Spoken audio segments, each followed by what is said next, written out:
Por isso que eu só consigo fazer essa análise à luz da palavra de Deus e à luz do Espírito Santo.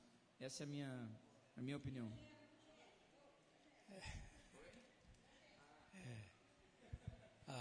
Realmente tem que ter essas três partes, isso ajuda,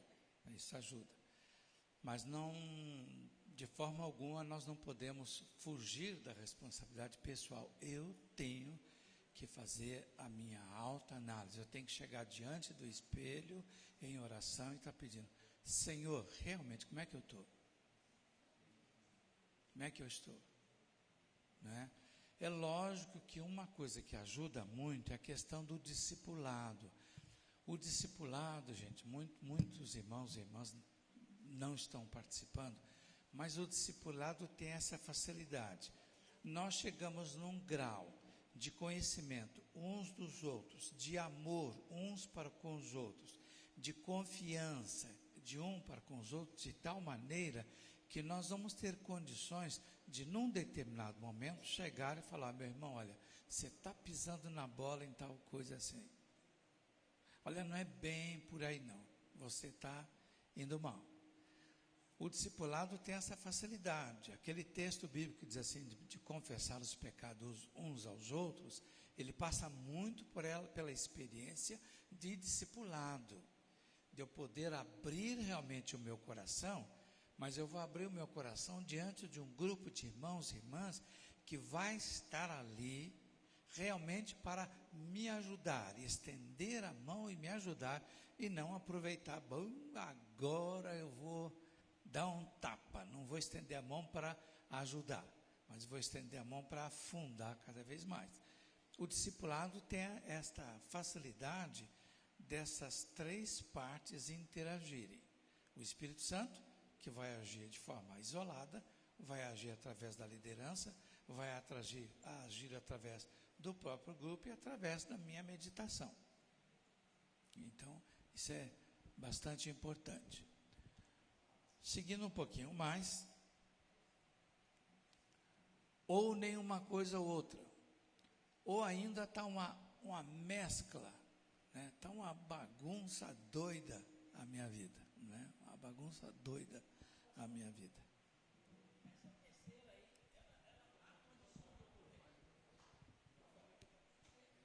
Esse terceiro item, há condição de ocorrer nenhuma coisa ou outra?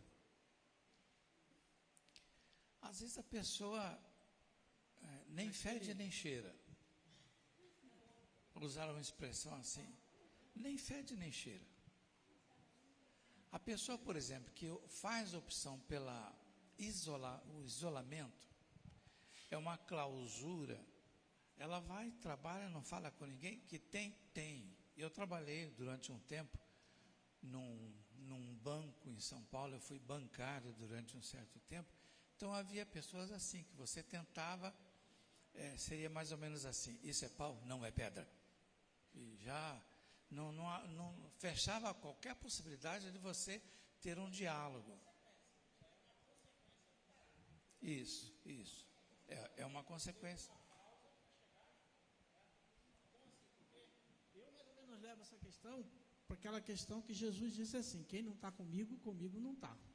E só tem duas possibilidades: ou está comigo ou está com o meu inimigo. Exato. Ele não nos deixou a terceira via. Não é por isso que eu estou perguntando, porque eu acho que dentro dessa linha, na realidade, infelizmente, eu analiso que não tem terceira via. Certo? Se eu não estou no fruto do Espírito, eu estou no fruto da carne. É a minha avaliação. Certo. Há pouco tempo atrás eu li uma história, uma ilustração, lenda, né? Lenda, que veio pela internet de uma rede evangélica chamada CLAI. Alguns devem conhecer. E lá dizia o seguinte: que uma pessoa estava em cima do muro e percebeu que do lado do céu estava lá os anjos que estavam lá: vem para cá, rapaz, não fica aí não, vem para cá. E do lado do inferno estava todo mundo tranquilo. E o camarada que estava em cima do muro falou assim: espera aí, vocês aqui não estão fazendo nada, vocês não se importam comigo, o de lá está tentando me levar para lá, e vocês nem se preocupam. Eu falei, não, porque você já está do nosso lado. Em cima do muro, já está. O muro é deles. É o morno. Quem é morno é pior do que está quente ou frio. O morno, Jesus diz que vai vomitar. Quer dizer, não é brincadeira, né? Uma pessoa que causa náusea em Jesus é um negócio terrível. Negócio terrível. A verdade é que a grande maioria dos crentes se identifica mais com nem frio nem quente, exatamente o que nós comentamos de estar morno.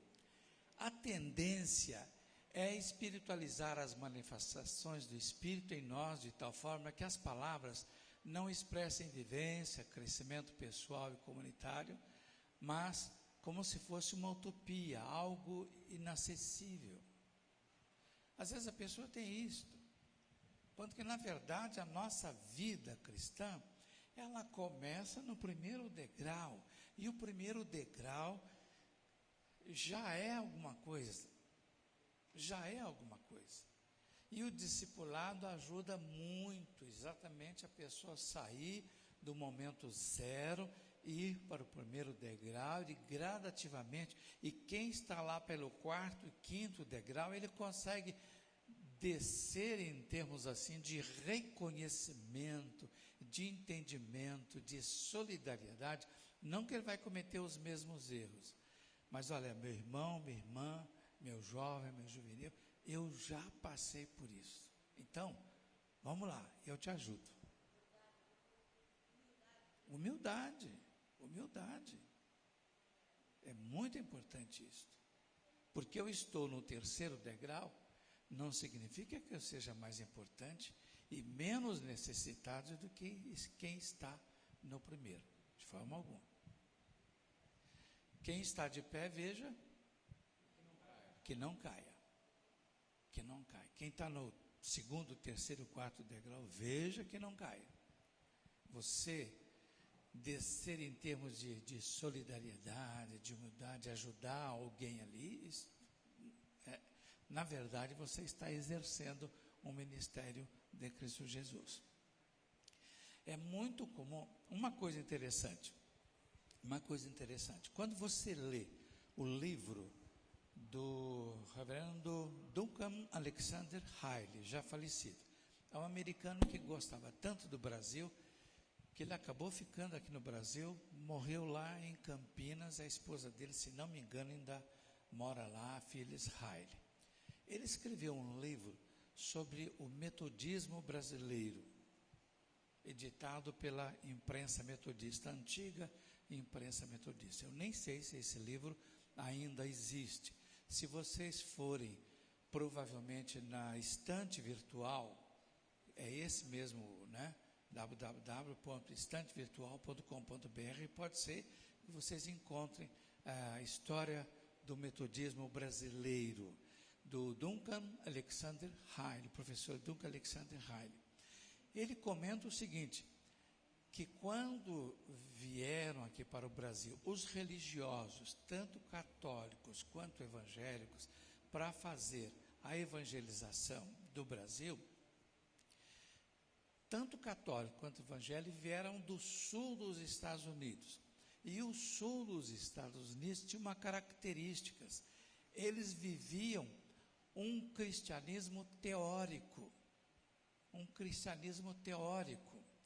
E eu vou na igreja, eu canto, eu oro, eu choro, mas quando eu saio dali para fora, a minha vida é uma bandalheira. E aí eles conseguiam distorcer a Bíblia tanto que justificavam a escravidão. E o norte dos Estados Unidos, não. O norte dos Estados Unidos lutava para ter uma vida religiosa que realmente espelhasse aquilo que a Bíblia estava dizendo. Então é interessante que o sul dos Estados Unidos forçava muito a questão da escravidão, e o norte dos Estados Unidos, como era proibido libertar os escravos, o que eles faziam? Eles começaram a dar instrução para os escravos, oferecer a questão da saúde para eles, pedaços de terra. Alguns davam pedaços de terra para eles cultivarem, outros faziam assim, dava as instruções, e tinha ali um que era escravo, entre aspas, na verdade era como funcionário, que era uma espécie de administrador. E ele fazia uma contabilidade, aquilo que era do patrão e aquilo que era de cada um dos funcionários, não dos escravos. De tal forma que quando houve a libertação, os do norte estavam preparados, em todos os sentidos, e os do sul não. E veio aqui para o Brasil exatamente a parte do sul. O único missionário que veio para o Brasil do norte foi o reverendo Simon Town, que fundou a primeira igreja presbiteriana lá do Rio de Janeiro, onde durante um bom tempo, não sei hoje, mas durante uns 20, 25 anos foi o pastor Guilhermino Cunha, era o pastor lá. Então, vocês podem perceber como é que a influência da Igreja Evangélica do Sul foi uma influência, evangelizou. Glória a Deus pela vida desses irmãos e irmãs que vieram evangelizar. Mas até hoje nós temos essa questão. Vive uma vida aqui dentro de uma forma, lá fora. Não, lá fora aqui é outra coisa. É outra coisa. E isso é uma aberração. É isso que está querendo dizer, de certa forma, aí. Tá? Resultado, cremos que a palavra de Deus é o ideal de vida, mas fugimos de confrontá-la com a nossa realidade. Fugimos de confrontá-la. Interessante que tem um pastor, todas as vezes que eu vou falar sobre ele, eu esqueço o nome. Ele é da Argentina. Ele escreveu um livro, Juan Carlos Ortiz. Juan Carlos Ortiz, ele escreve num dos livros dele, não me lembro se é o Discípulo, ele escreve assim, que ele foi nomeado para uma igreja e ele começou a pregar naquela igreja, e o pessoal começou a perceber que ele está pregando hoje, o sermão que ele pregou há 2 domingos atrás, ele pregou no primeiro, no segundo, e está pregando no terceiro domingo. E aí a junta da igreja chamou, mas pastor, não é possível, o senhor não tem outro sermão, está pregando só esse sermão? Ele falou, tenho. E domingo que vem eu vou pregar novamente esse sermão. A hora que vocês começarem a viver esse sermão, eu vou mudar. A hora que a vida de vocês começar a espelhar aquilo que eu estou pregando, eu vou mudar de sermão. É lógico que eu não vou fazer isso aqui, que eu não tenho essa coragem. Porque eu garanto que... Bom, não vou falar nada não, gente. Se o que eu iria falar, eu ia pecar, então é preferível, Senhor, perdoe meu pensamento, que a gente pode pecar por pensamento também, perdoe. Mas... eu não tenho essa coragem que ele teve. Não tenho essa coragem que ele teve. E a igreja era uma igreja gelada.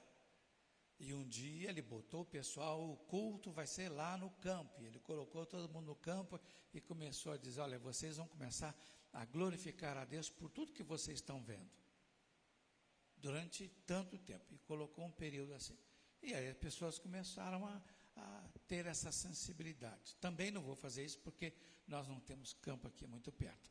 Mas para vocês terem uma ideia, é uma questão muito séria da questão da Bíblia ser o ideal de vida, mas ela ser alguma coisa teórica. Uma coisa teórica. Você vê, por exemplo, não é o caso de alguns irmãos aqui, inclusive eu, de fazer propaganda de tônico capilar. e ser careca ou ter pouca telha, como é o meu caso. Né? Ou, e isso eu já vi médico dizerem assim, olha, você não pode fumar de forma alguma, porque isso é prejudicial. E você vê no bigode dele aqui amarelo. Quer dizer, que autoridade ele tem para fazer isso? Que autoridade? Ou você está muito gordo e está lá aquele enorme, né? Aquele lá, 120, 130 quilos. Você tem que tomar cuidado com a sua saúde. A gordura é prejudicial, isso é enorme, porque vai perder primeiro a sua gordura, depois vem dar bronca, porque senão, como é que é? A nossa vida tem que passar por essa questão. Não podemos fugir da realidade de confrontar, de forma alguma. Na verdade, os irmãos, não sei se os irmãos já perceberam, mas eu tenho orado a Deus para dosar, num determinado momento, passar a mão na cabeça dos irmãos e das irmãs, no outro domingo, pega um pouquinho mais forte. Por enquanto, Deus está conhecendo e está, mas se Ele mandar beliscar um pouco mais forte, nós vamos ter que beliscar, não tenha dúvida, né? Preferimos nos contentar com a boa intenção, com uma vida em que as tensões foram esquecidas. Reverendo Almir Pereira Bahia, que quem me inspirou através do ministério dele, eu fui chamado para o ministério pastoral, ele já faleceu. O reverendo Almir Pereira Bahia dizia assim, que o inferno está calçado de boas intenções. Calçado de boas intenções. A tensão, a luta entre o querer e o ser fica de lado. Sem o confronto não há crescimento humano e espiritual. Nós precisamos nos confrontar. No discipulado, tem algumas lições no discipulado que nós patinamos, estou dizendo patinar uma maneira de dizer, eu vou usar uma outra palavra, nós ruminamos. O ruminar, não sei se vocês conhecem o que é ruminar? O boi, quando come, ele come o capim e ele vai por uma parte onde o capim, como ele é muito duro, ele é muito indigesto, a digestão muito difícil, ele fica ali sendo rodado com sucos, entre aspas, gástricos, para ficar bem macio. Depois é que ele vai para o estômago, para ele ser digerido e passar para o organismo da pessoa. Há determinadas partes do discipulado que nós ficamos, às vezes, um parágrafo, ficamos 1, 2, até 3 encontros, porque aquilo ali mexe conosco e nós vamos ali trabalhando naquilo, confrontando com aquilo. O discipulado tem essa facilidade. Isso é muito importante. O nosso confronto com a palavra. Sem esse confronto não há crescimento humano e espiritual. É no confronto entre as obras da carne e o fruto do Espírito, entre as obras da nossa vida e o fruto que Deus faz surgir em nós, que o crescimento acontece. E isso se chama santificação. Isso se chama santificação.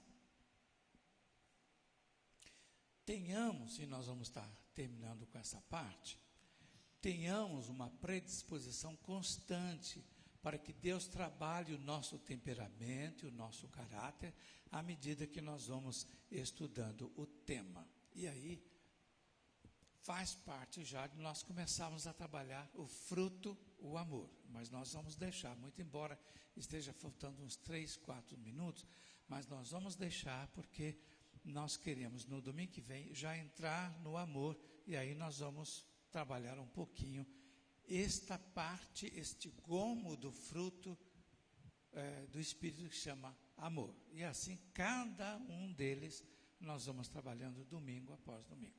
Tá bom? Alguma pergunta? Algum comentário?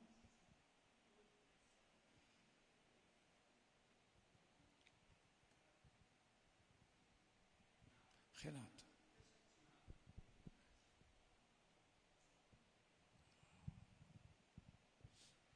O que está sendo discutido e apresentado é que esse crescimento passa por um processo. E é um processo de vida onde o natural e o óbvio seria que a pessoa que buscasse os frutos do Espírito, ela... Deixa eu pensar direito, para não falar bobagem. Ela, ao longo, vamos colocar assim, na sua maturidade, é que ela estaria desenvolvendo de uma forma muito eficiente isso.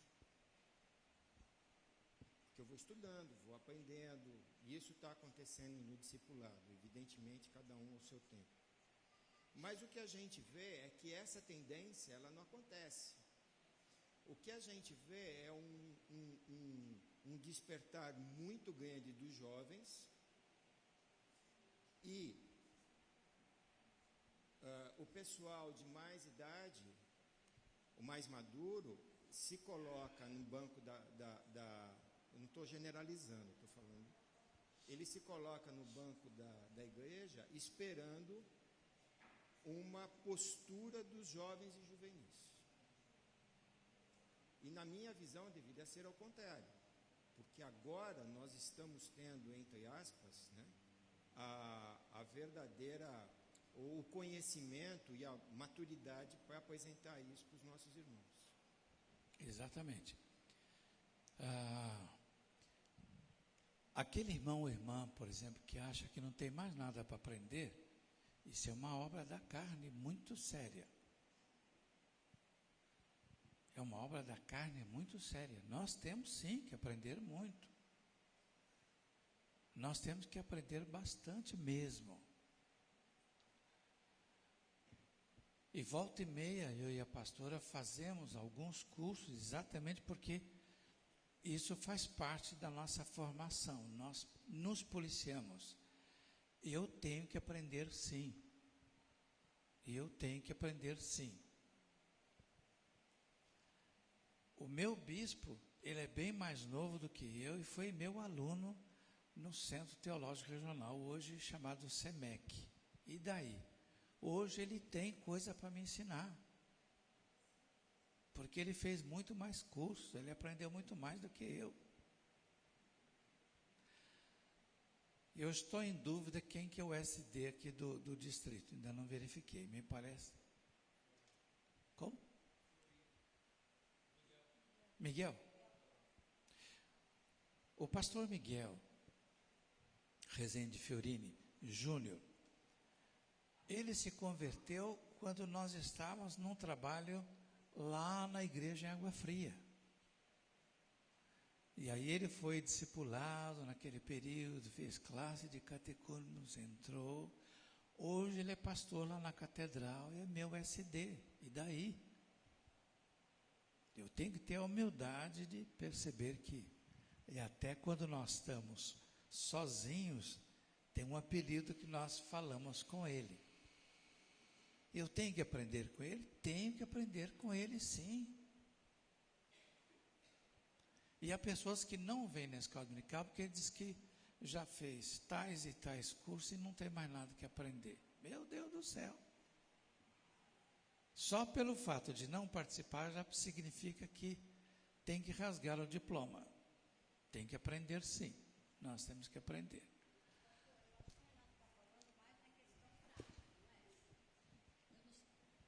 Não sei se eu entendi bem, mas acho que o Renato está colocando é até meio que ao contrário, né? Nós ensinarmos para aqueles que ainda não sabem, não necessariamente nós aprendermos com os mais, eu diria, jovens, né? Ou aqueles que...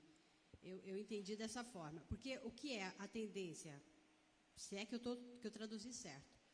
A tendência é a gente querer agora se acomodar um pouco, porque os jovens têm a força. Né? A palavra de Deus diz que eles são fortes. Então, há uma expectativa da nossa parte em relação a eles. Enquanto que isso não pode ser, mas não pode parar aí. Porque há uma expectativa na vida deles também em relação às nossas vidas. E nós temos obrigação de sabermos, aí eu falo saber, não só teórico, na prática, mais que eles. E ter a disposição de orientar, de discipular, de acompanhar, de aturar, de suportar, no sentido, né, de dar mesmo suporte para eles. Eu entendi dessa forma, não sei se é isso, Renato, é isso? Então,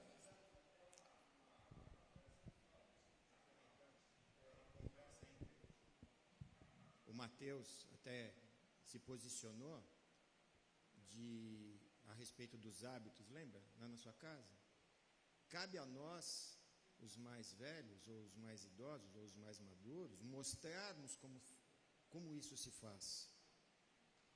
Né? E nós não fazemos isso. Normalmente, o que a gente faz? Vão lá para o Largo da Concórdia e vocês trazem as pessoas para cá. Realmente, a Bibi. Tá.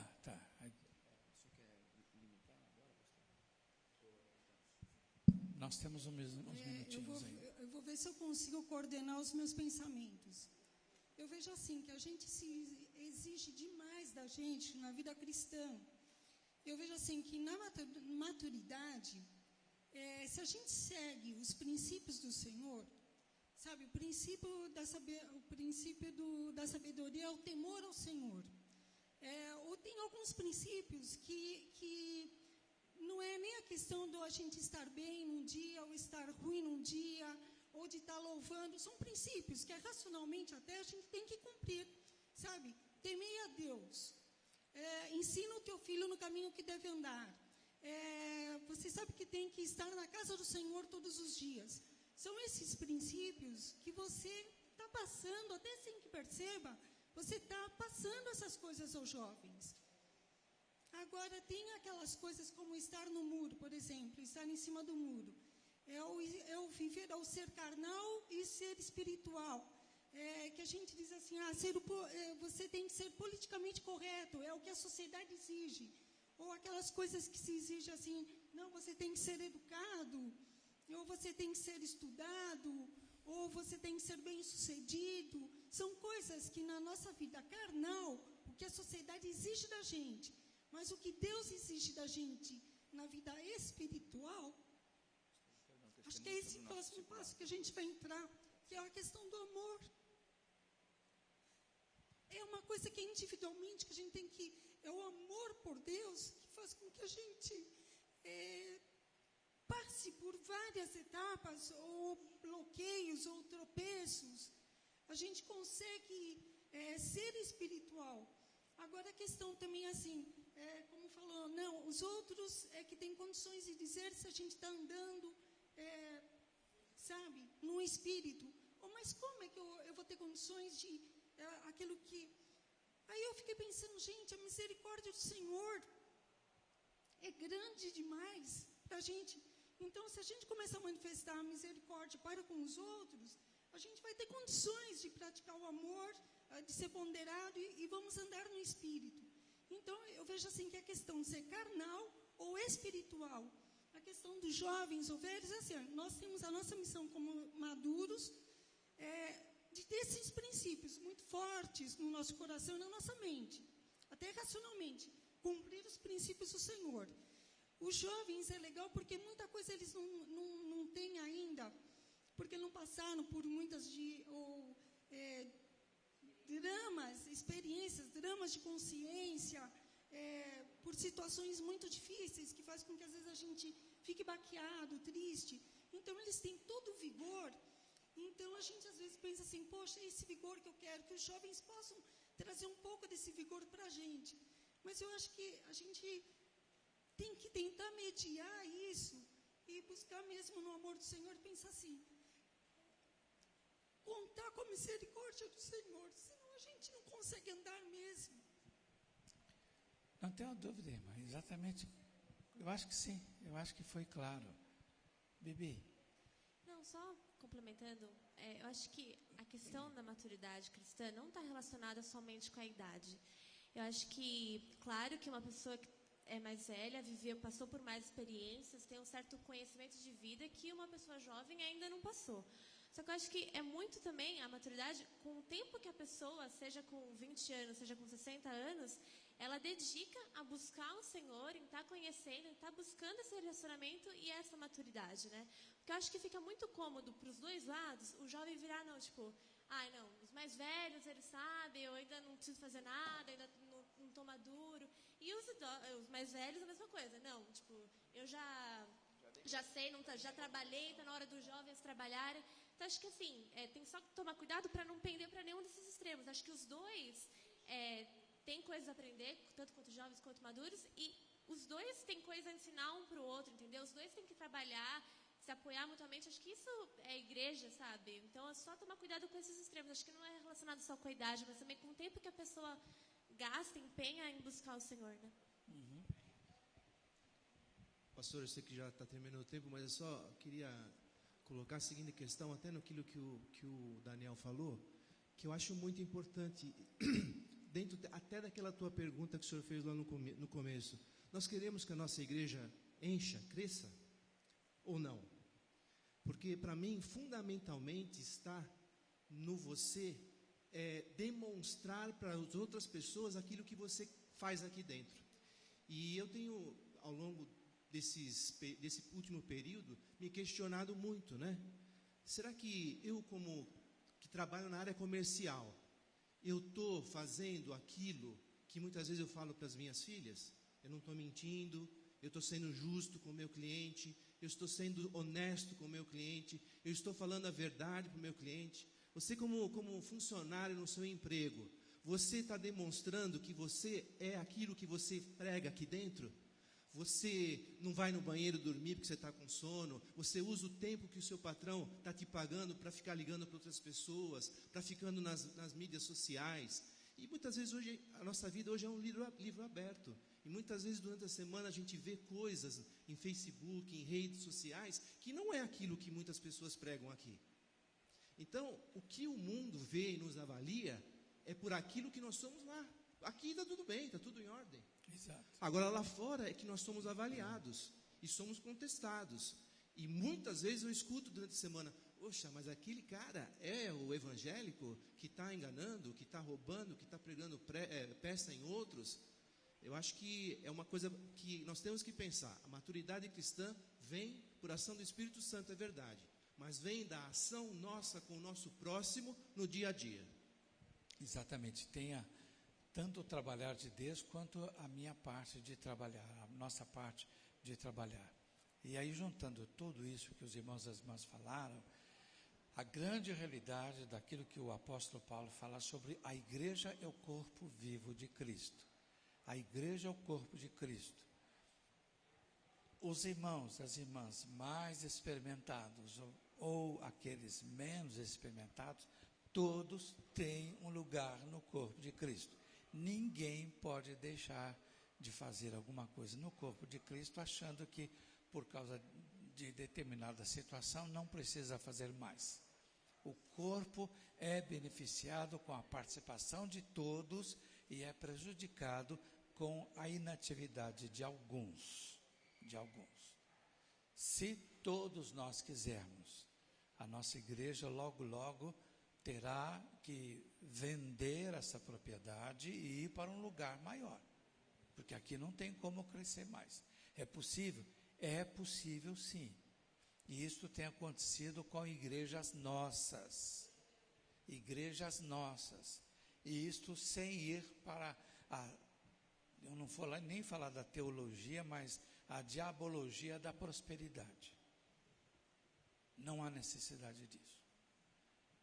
Nós vamos estar, irmãos e irmãs, trabalhando cada uma dessas partes, e aí, no trabalhar de cada uma dessas partes do fruto na vida de cada um de nós, é que nós estaremos alcançando cada vez mais a maturidade cristã, tá? Irmãos, rapidinho, eu pedi para o pastor só para compartilhar. O Renato comentou, faz 5 anos que eu caminho aqui nessa igreja. E nesses 5 anos eu fui líder de jovens um período e sou líder do louvor. E nas duas oportunidades, tanto como líder dos jovens, tanto quanto como líder do louvor, essas coisas aconteceram. Que coisas aconteceram? os jovens assumem, os jovens vão à frente e deixam que os mais velhos, aqueles que já contribuíram, já fizeram, deixaram para lá. O que eu queria só complementar o que o Renato falou e o que a gente falou e que o discipulado tem sido, foi o que a gente falou na sexta-feira.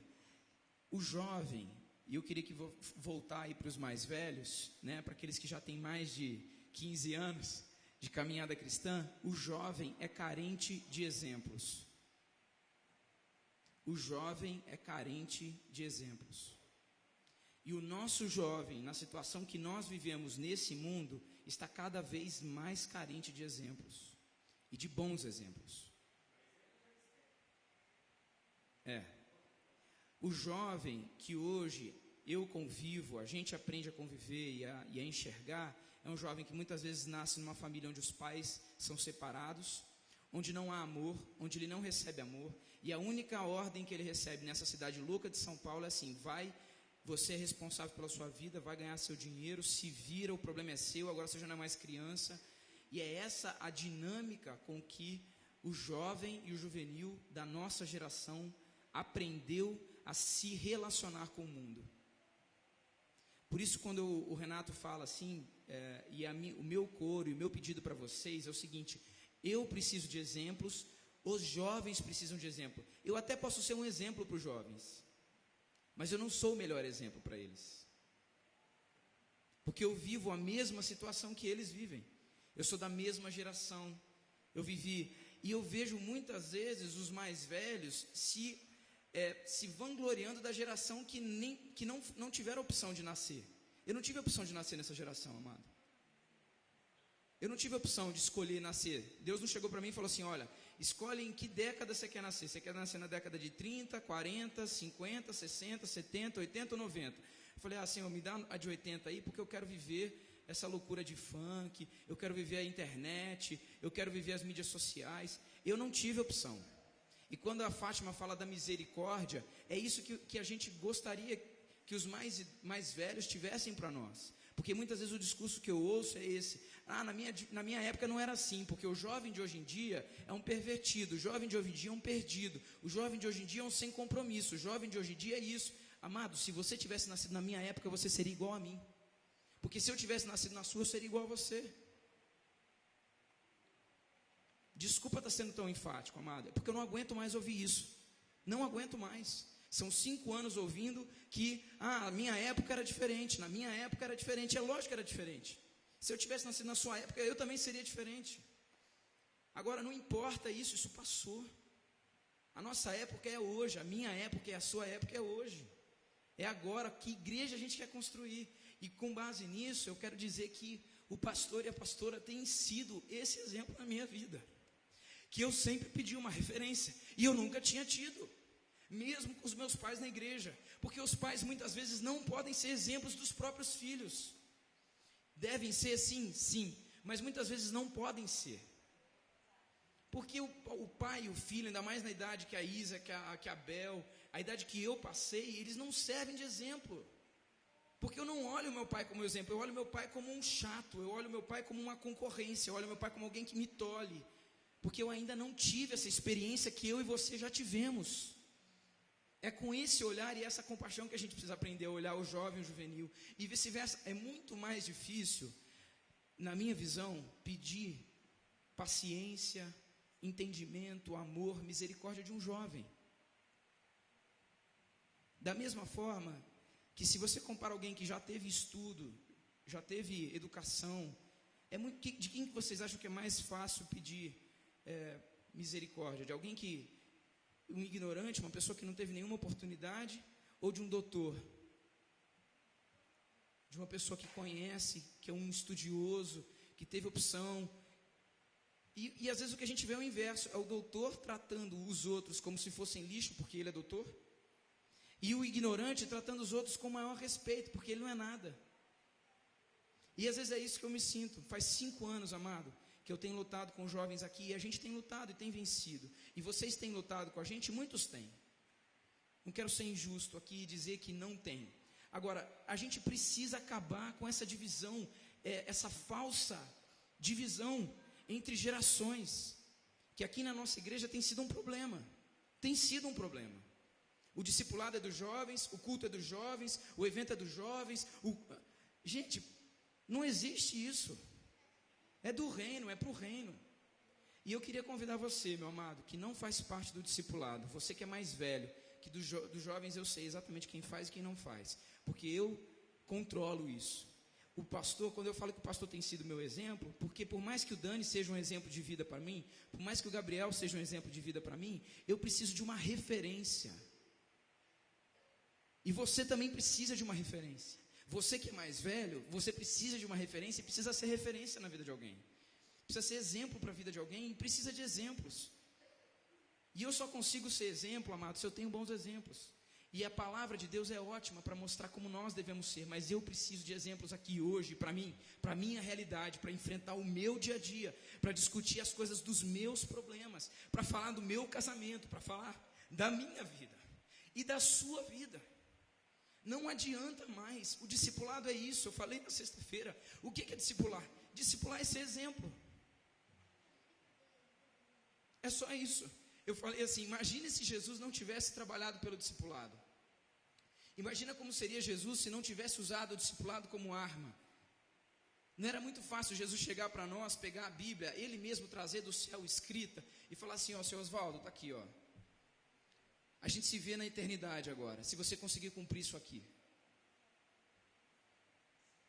Seria muito mais fácil. Agora, qual que é a diferença do que Jesus fez? Ele falou assim, senhor Oswaldo, eu quero caminhar com você. Eu quero te mostrar na prática o que é viver isso aqui. Essa é a diferença, mano. É isso que é discipulado. E por isso a gente tem lutado. E eu, como liderança dessa casa já há 5 anos, já faz um tempo, eu quero convidar você que não faz parte de um discipulado. Amado, a gente completou 1 ano de discipulado, sexta-feira passada. Tem 12 meses que todas as sextas-feiras, jovens dessa igreja têm aberto mão de fazer qualquer outra coisa. Amados, os jovens podiam estar fazendo qualquer outra coisa. Na flor da idade, muitos têm carro, muitos têm dinheiro, muitos têm o que querem. E eu tenho visto a fidelidade desses meninos e dessas meninas, que têm com todas as suas dificuldades, tentado se manter firmes no Senhor. Numa geração que se você tivesse nascido na mesma época que nós, também teria essa mesma dificuldade. Não é privilégio meu, e eu não pedi para nascer agora. Também não pedi para que você, não estou dizendo, pelo contrário, né? Não estou querendo dizer que nós somos isso ou somos aquilo, porque eu sei que vocês viveram as mesmas dificuldades. Então, amados, sem querer me alongar muito mais, e querendo realmente que vocês entendam e compreendam, e mais do que isso, amado, que vocês sejam exemplos para nós. Vocês precisam ser exemplos para essa geração. Essa geração carece de bons exemplos, porque só o exemplo transforma. E não precisa dizer que está me discipulando. O pastor não precisou dizer, olha Mateus, eu quero ser seu exemplo a partir de agora, olha para mim. Não, ele é desse jeito. E eu quero honrar a vida desse homem, dessa mulher aqui. Ano que vem provavelmente não estarão mais conosco. Que se a gente não fizer isso agora, vai passar outro pastor, vai passar mais uma geração, Jesus vai voltar e a gente vai ter perdido o bonde, vai ter perdido a oportunidade de influenciar. Homens, não pensam que porque vocês são velhos que vocês não nos influenciam. Não pensam que porque vocês não estão mais no nosso discipulado, que vocês não são nossos exemplos. Vocês são nossos exemplos. E eu quero ser exemplo da Luísa, eu quero ser exemplo do Caio, eu quero ser exemplo da Isa, eu quero ser exemplo desses meninos e dessas meninas. Porque Jesus foi isso.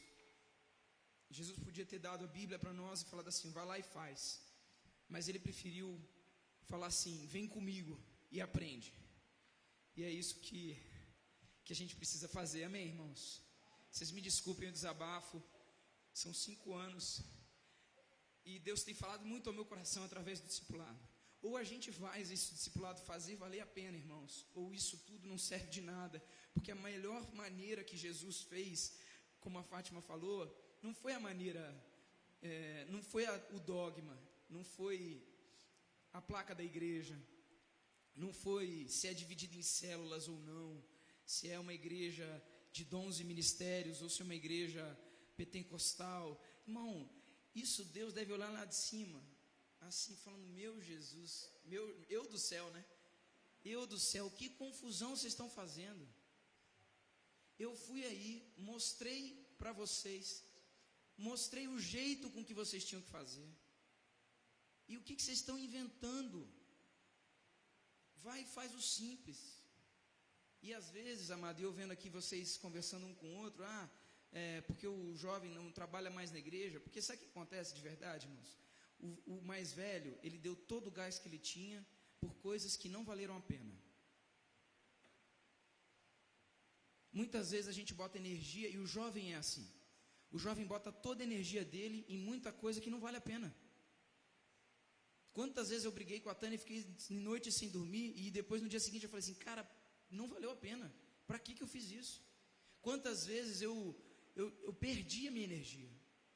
Por isso a gente precisa de bons exemplos. Bota a sua energia aqui, que é isso que o velho vai fazer. Você não tem mais energia? Não precisa ter energia, amado. Precisa ter direção, obediência e ser exemplo. Amém, gente? Desculpa, viu, pastor? Não estava nem programado, passei do horário, mas... Só um minutinho. O idoso também, né? Nós temos um carinho, um amor grande para com os nossos jovens. Mas eu estava conversando até com o Daniel. Na minha época, eu também tive essa luta. A questão do grupo de louvor não é hoje. Eu estava com 17 anos, hoje não tenho vergonha de dizer que eu tenho 72. Então, eu era no grupo de louvor, eu iniciei um grupo de louvor na minha igreja. Era muito mais difícil do que hoje. E acontece que, até eu estava conversando, eu tinha gás, eu tinha energia, e eu lutava. Reunia jovens, saímos do piquenique, faziam encontros, tinha uma espécie de discipulado, de estudo. E hoje, eu não tenho mais gás, não tenho mais energia, eu luto contra essa energia. Tenho pouco, como diz ele, tenho pouco, mas continuamos lutando. Agora, nós não devemos de esquecer que as gerações vêm, as gerações vão, as gerações de ontem, as gerações de hoje foram gerações de ontem, a luta continua, a igreja é a mesma, o ser humano é o mesmo, o ser humano é o mesmo, ele não mudou, ele tem mais ofertas do que tinha, mas também tem. Então, irmãos, a igreja é o corpo vivo de Cristo, aonde quem tem gás para queimar, que queime esse gás, continue assim, e graças a Deus que nós temos um pouquinho, mas vamos queimando, mas acima de tudo testemunhando e refletindo a glória. E à medida que a gente vai refletindo, os jovens vão vendo em nós, e a igreja, e eles que têm gás vão trabalhando, e nessa forma a igreja vai crescendo. Por isso que esses estudos que nós estamos passando, não é só estudo para jovens, estudo para todos nós. Para através do Espírito Santo trabalhar no nosso ser, na nossa vida, nós estamos sempre refletindo a glória. Não importa a idade, não importa a energia que tem, mas enquanto vivermos, nós vamos refletir a glória. E eu lembro no final da vida de Wesley, quando ele estava morrendo, ele disse que estava terminando a sua vida, ele usa o termo, o melhor de tudo, que o Senhor esteve comigo. Essa tem que ser a nossa luta, essa nossa se os jovens têm reclamações, vamos ouvir, vamos participar, vamos trabalhar juntos, porque nós somos um corpo. Pode-se dizer assim, o jovem é aquela argamassa forte que está trabalhando, unindo, e o idoso é aquele que já trabalhou, mas está lá presente, unindo, servindo de esteio, de cuidado, aonde o corpo de Cristo desenvolve. Vocês são muito preciosos para nós, muito preciosos, principalmente para o Senhor, porque Deus fez vocês da forma que vocês são. E que Deus abençoe ricamente.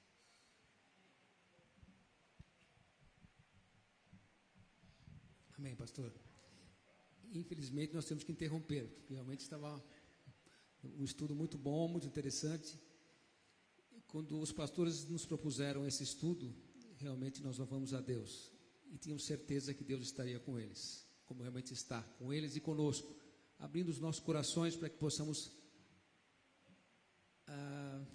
nos analisar, né? O quanto nós estamos ainda por fazer, o quanto nós estamos ainda por ser perdoados, o quanto ainda estamos para ser orientados, o quanto ainda estamos para ser disciplinados na palavra do Senhor e em amor. Mas, pastora, a senhora falou da sua idade, de algumas coisas, mas eu gostaria de ler um texto para a senhora. Aproveita, desculpe, já que nós estamos passando um pouquinho do tempo, eu vou tomar essa liberdade como superintendente de escola dominical de usar mais uns 2 minutinhos. Eu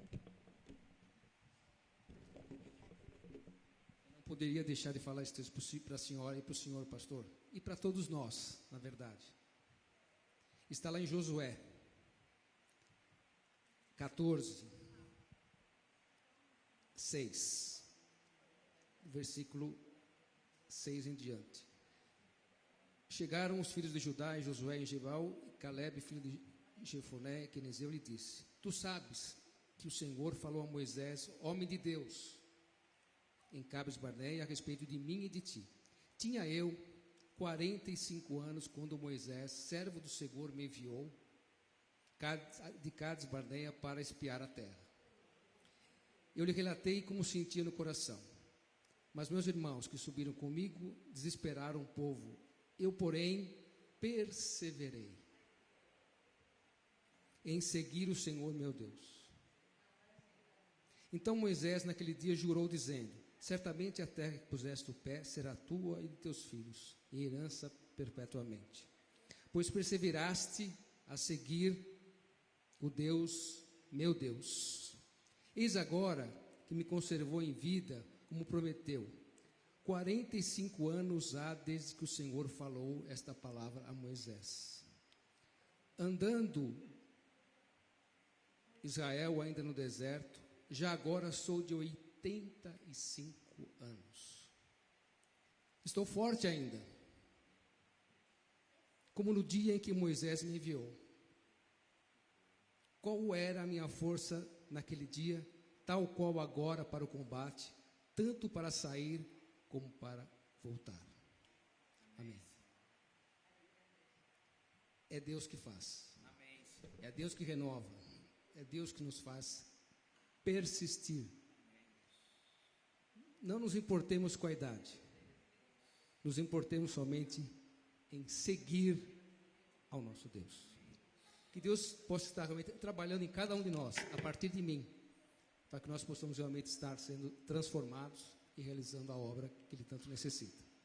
Amém? Bem, nós estamos encerrando na escola dominical, mas eu gostaria de deixar esse desafio a cada um de nós, a que possamos, a partir de mim, estar participando mais ativamente dos trabalhos da nossa igreja, dos trabalhos da nossa escola dominical, culto à noite, discipulado, reunião de oração, e etc, e etc. Não porque sou mais jovem, menos jovem, porque eu sou da comunidade metodista no Brás. Acima de tudo, somos cristãos. Metodistas, porque aceitamos estarmos aqui. E Deus permitiu que nós estivéssemos aqui. E Deus pode estar nos abençoando, nos guardando nesse domingo, nos fazendo refletir sobre a sua palavra. Eu costumava, o Mateus sabe disso, sempre nas aulas a gente terminava com essa palavra: refletir sobre a palavra. Refletir sobre o que foi dito. E essa palavra de hoje foi muito forte, tenho certeza, a cada um de nós. Nós temos muito que pensar. E Deus pode estar nos ajudando, nos abençoando neste domingo. E eu pedi aos irmãos que estivéssemos ficando em pé, para que possamos orar.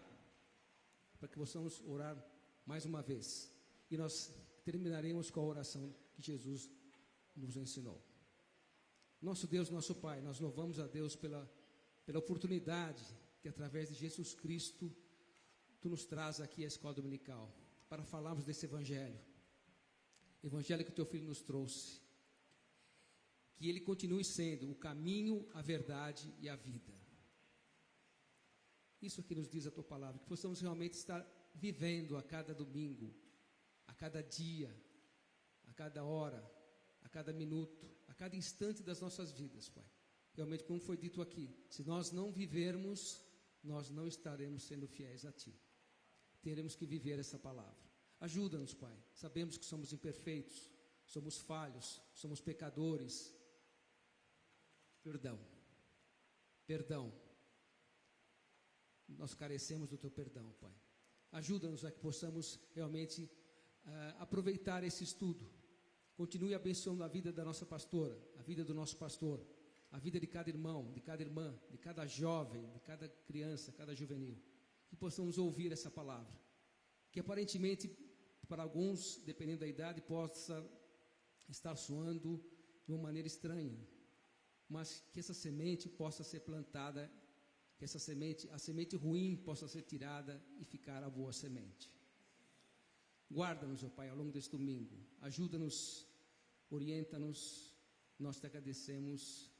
Muito obrigado, em nome de Jesus, que nos ensinou a orar dizendo: Pai nosso, que estás no céu, santificado seja o teu nome. Venha o teu reino. Seja feita a tua vontade, e assim na terra como no céu. O pão nosso de cada dia nos dá hoje. E perdoa as nossas dívidas, assim como nós perdoamos aos nossos devedores. E não nos deixes cair em tentação, mas livra-nos do mal. Pois teu é o reino, o poder e a glória para sempre. Amém. Um bom domingo a todos. Deus abençoe. Amém.